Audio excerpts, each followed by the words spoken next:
Hi, everyone. Thanks so much for coming in today. I'm really excited to talk to all of you and maybe even meet some of you in person too in the near future. But today we're going to be focusing on cataracts and glaucoma and just a little bit about myself as I introduce how I think about these things. There's going to be a checkpoint in the middle for some questions, and then you can save a lot of your questions for the very end too. And then even after that, my contact is there. So I'd love to chat with you more virtually, whether it be over the phone or over email. It's no problem. I really love to just answer any questions that are there. All right, so let's dive in.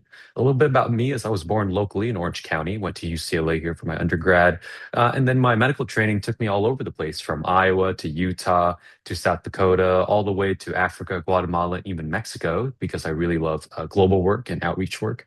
But now I'm back here in the Southern California area where my family and fiance is at.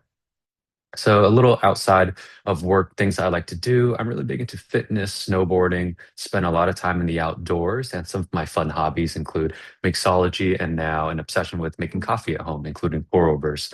And so that's a bit about me. But in terms of focus, what I do at work, I do a lot of cataract care from basic cataracts to all the way very advanced and complex cataracts. One of my lifetime passions is glaucoma.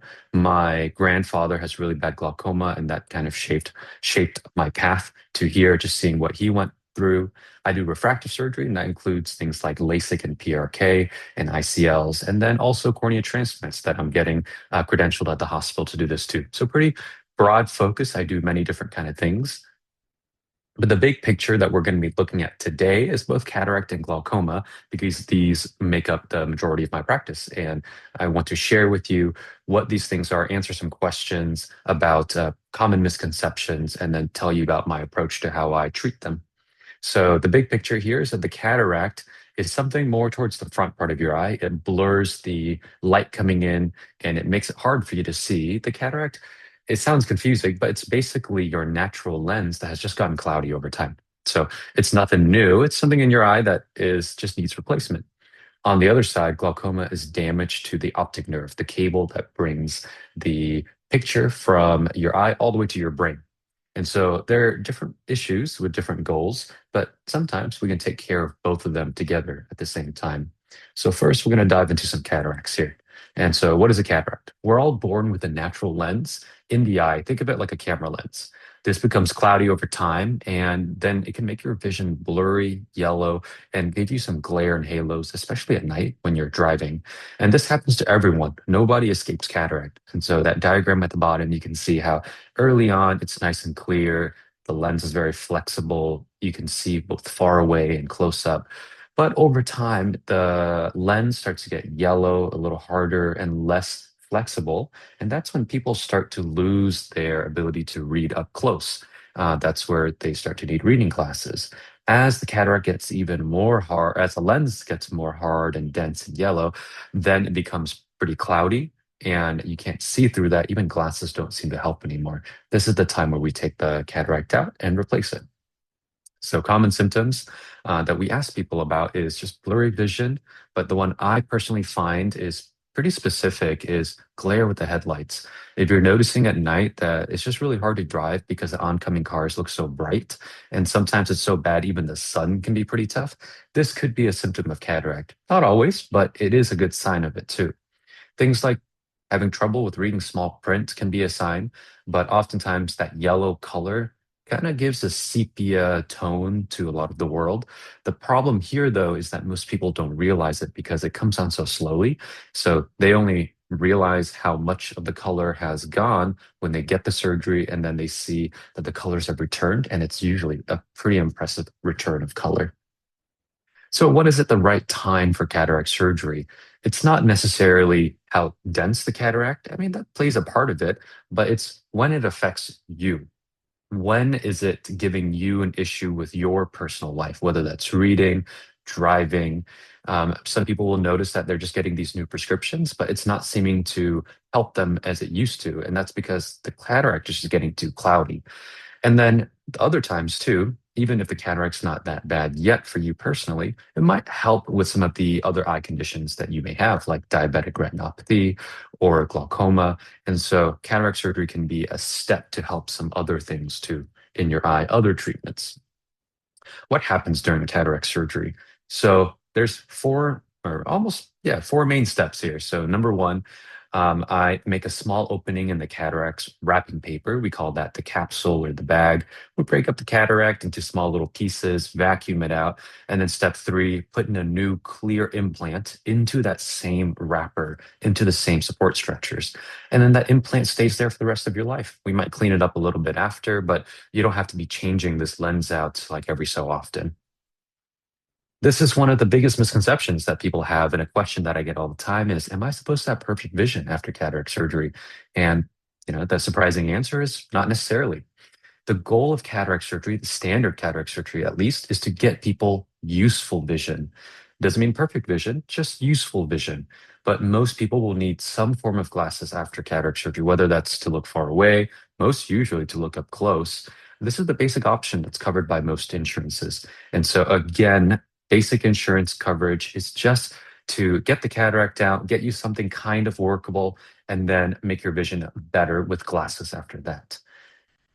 So to me, this my analogy for this is kind of like doing online shopping. The basic cataract surgery covered by insurance is like buying non-refundable shoes or clothes online. If you're lucky, it fits, but if you're not lucky, then it doesn't really fit and you have to live with that. And there aren't any exchanges, returns, or tailoring that you really can do to it. And so that's kind of similar to what I think about just a standard cataract surgery. But at DLV, we approach vision a little differently because we think that we would like to get our patients to not just useful vision, but we want them to have amazing vision that they can be really happy about. And how we do this? Well, we have many different options of high quality lenses. We have lasers that can help us, and we have different things that we can do, different measurements that we can take that get people beyond just useful to get people all the way to amazing vision. But because we go through all this effort, it's beyond just what insurance usually covers. But I tell people that it's an investment and you have this one chance to get amazing vision for the rest of your life. And so really think about what kind of vision and what kind of life you want to have after. And if that investment is worth for you, that's why we're here to walk you through that whole process. And so to me, it's really enjoyable because I get to work with each person and it's very different. It's very customizable depending on what that person personally wants. We're not here to push anyone in which one way. You are the one who drives the ship. And I want to get you the vision where you can be proud of, that you can be happy with at every moment of your life after the surgery. So this is just a big picture of how we structure our packages. We're not going to go in this too much, but if we're going to go back to our online shopping analogy, the very bottom, that's the one where you get, something that's workable and there's no tailoring included. But DLB has these packages that as we move up in the rankings, there's more options like better quality lenses, tailoring for the clothing, or when we say the lenses included, or exchanges are included. And then the very top package is something you get to even trial the clothings before you get to commit to it. And so this is trialing the lens and then you adjust it after surgery. So we have many of these options where this is just a preview for what you might hear if you come into us for a consultation. But there's many different ways that can put you at ease in terms of what you're going to be working with after. If you're worried that what if I don't get the perfect vision that I wanted? Well, we have methods of getting people there. So my big first question for you when people come in is tell me about what you do, your daily activities, your hobbies, what you like to do for work. I want to know how you use your vision, what you like to do, because all of this is so customizable, so specific for each person. Everyone has a different life. And so it really comes down to this conversation between us. And then my next question is, would you like to keep your glasses or do you want to get away from them? A lot of people will say, I hate my glasses. And so that puts them into this path where we try to get them away from that. Or someone says, hey, I've been using glasses my entire life. They're part of who I am. I love frames. And I say, okay, we're going to go this direction, get you a lens that we don't have to worry about all those extra bells and whistles where it can be basic. And then we get you glasses after. And so it really depends on what your goals are. From all of that, I think about three main factors when we think about what kind of lenses are right for you, what your goals are, what kind of lifestyle you have, your hobbies, and then your eye health too. Because depending on the conditions, other things going on inside your eye, it might limit some people from getting specific types of lenses. And so it's not sometimes just what people want, it's also about how healthy their eye is and other things that are happening. Like if someone has very bad diabetes in their eyes or glaucoma, it can limit from some of these choices that we would like. And so overall, that's why a face-to-face consultation with me, with other doctors is so important because it really depends on our conversation together, what we see in the testing to see if you're a candidate for some of these options. Last question here is about cataracts is do cataracts come back? And so cataracts don't come back, but a film can grow behind the lens. On that picture to the right, you can see that there's that lens. There's some rings on there. It's clear, but behind the lens where the light is focused, you'll see there's this like grainy film with a lot of like dots. It looks just like a very frosted window. That's a film that can grow, and we can clean that off very quickly and easily with a laser in the clinic or in the operating center, but it's not a real surgery. You just put your head on a microscope and you hear a couple clicks. It's painless, and we clean that off very quickly. And so that's something that happens to most people from, anywhere from a couple months after surgery to 10 years after surgery. It just really depends on the person. All right, so let's talk about glaucoma. So, what is glaucoma? It's different from cataract. It's damage to the optic nerve. And this is not just like a lens that's clouding over, this is actual damage. So, the optic nerve carries vision to the brain. There's a lot of things that can cause glaucoma. Eye pressure is a risk factor. It is not the cause of glaucoma, much to what people believe, but it is the biggest risk factor. There are other issues that can contribute, like stress, blood pressure, whether it's high or low, and things like sleep apnea, general health wise too. So everyone asks, why can't I see glaucoma? I can see my cataract, I can see macular degeneration issues, but I can't see my glaucoma. It's like, is it even happening? So glaucoma is tricky because it affects the peripheral vision first, and then it moves centrally. The hardest part about glaucoma is the brain does a really good job at filling in the missing areas that are happening for glaucoma. And if one eye is worse than the other, then the better eye then hides the missing spots in the bad eye. So if you are able to see the damage from your glaucoma, it's already very, very severe. And at that point, all of that damage is too late. You cannot get that back. And so we try to stop it before you can recognize your own glaucoma. So this is a just a quick show of what this might look like. So normal vision, you can see it in the top left. Early glaucoma, there's some blurring on the outer edges. Advanced glaucoma, it gets tougher, and extreme glaucoma, everything just gets really tough. But this is for just a representation. Again, the problem is that the brain does a really good job at filling in those dark corners. Because right now, all of us, we have a natural blind spot in our vision, but we don't see the blind spot because the brain is filling it in. And so this is an analogy that I use with my patients when they're here chatting about their glaucoma and I'm explaining what it is. Think about a pool. There's water that's coming into the pool and there's water that's coming out. This is just like your eye. There's a constant flow of water that's coming in, fresh water that's coming in, and then the water drains out of the eye. That's what keeps the eye shape. So in glaucoma, the drainage is blocked. There's so many different ways this can happen, but the drainage gets blocked. The water keeps coming in. The water overflows. The eye gets more filled up. The pressure gets higher, and then this can damage that nerve over time. And so what we do for glaucoma, there's a couple of different buckets I tell people. Number one is we decrease the amount of water that's getting into the eye. And we do this with some medications, with some lasers that can help, but we decrease the water coming in. A lot of your eye drops do that. Number two, we can try to open the blockage surgically or with a laser, try to get the water flowing again through that same blocked opening. Or number three, if it's bad enough, then we make a full new drainage system by using a hole or a pipe or straw or something else, a tube, to get the water coming out through a whole new passageway. This is a little bit more complex and it's a bigger surgery, but as you can see, there's three different things that we can do for glaucoma in general. Unlike cataract surgery, glaucoma cannot be cured. The damage that happens is irreversible. That's why we try so hard to stop the damage from happening. We try to stop or even slow it from going, but we can't recover what's been lost already with our current technology. So if we get people stable, we consider that a success. Well, the truth about glaucoma treatment, though, is that all the treatments from drops, laser surgeries, they all have a shelf life. They only work for a limited time, and that depends on the person, depends on the surgery, depends on the disease. Eventually, we have to try something else, and that's why glaucoma is such a hard surgery to work on. It's not like cataract surgery where you do a procedure and then everything is all good to go. So this is like say an example of what I would have to do for someone where we start with a laser, then we try an eye drop, try a second one, do a surgery, try another eye drop, try different surgery. This is what glaucoma is like. It's a long-term process, and we work together through it to see what's right for you as we kind of go on this journey. Can I have glaucoma with normal eye pressure? And unfortunately, yes, it's a lot more common than people think. And everyone, we have a normal range, but everybody's normal is different. What could be normal for someone else might be high for you.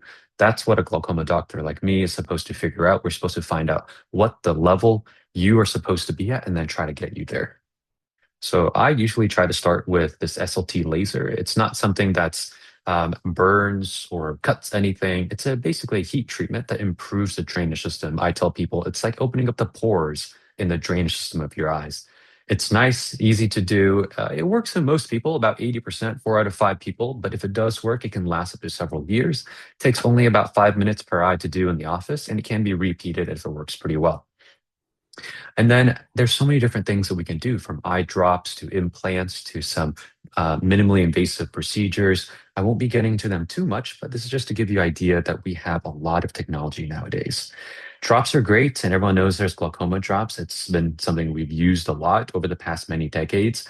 But we found that drops can be tough. They only work really well if people are very consistent with it. It's hard to remember. I had some drops for other surgeries that I did for my own eyes, and it's really hard to remember doing that. And drops can be tough too, just on the surface. It can cause irritation and allergies over time. So nowadays, some of our new technology, we have small implants that we can put in the eye that releases medication over a year, 2 years, even 3 years for some of these implants. And this can replace one of your drops so you don't have to remember to do it. And then overall, what about glaucoma surgeries, other procedures?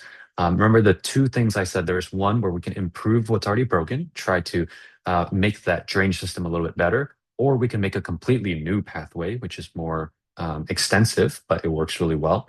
So I won't get into all the glaucoma procedures, but just to lay it out, in general, what I tell my patients is on the left side, there are procedures that are lower risk, they're minimal, they work great, they're fast to do, and they work so. Their effectiveness is lower, but they're lower risk. And then you go to the right side where they work well, they work great, but they also have higher risks that come with them. And so where a patient falls on this spectrum really depends on each person. And that's why, again, it's so important to come in. And so when I see a certain patient, I think about these three things. How bad is the glaucoma? How fast is it progressing? What kind of glaucoma it is? And then the risks and benefits for each procedure for each person, weighing all of those things with my conversation with each patient. Then I decide, okay, maybe we have option one and two that we can choose between. Because as you can see, there's so many different ways we can go about it. It's not just like everyone goes through option one, two, and three. It's so dependent. That's why, again, it's all based this face-to-face consultation. What about non-surgical or medication methods? There's some new things that are coming out that actually work. And so on the left side, there's something called the OPAP goggles. It's developed by one of my mentors. It's now FDA approved. It's a goggle, kind of like a CPAP machine that you wear while you're sleeping. It releases the pressure around the eyes, and it's all about just wearing the goggles, and it creates a vacuum there. There's no pressure, there's no medication involved, and it works only while you're wearing it, but it cuts all those nighttime pressure rises in the eyes off because most pressure likes to go up at night. And meditation, we've had some new studies that show decreasing stress through yoga and meditation can be really helpful for overall health, but also really reducing the eye pressure, sometimes as much as an additional drop or even replacing a surgery too. So for both cataract and glaucoma care, my philosophy is that we work together to decide what's best for you. I'm not here to tell you what to do, but I'm here to walk you through it. And at the end of the day, I really just want to improve or protect your vision. The one last plug-in too is I'm a new doctor at DLV, and so my schedules are not yet fully booked, which for right now is really nice because I have this unique ability to spend more time with each person and walk them through all of our options and see what's really right for you to really bring that customized care for you. And so with me currently, we don't have any rush. There's no all your questions, concerns are answered. And if you have any other questions, I always call my patients up over the phone and chat with them more personally too.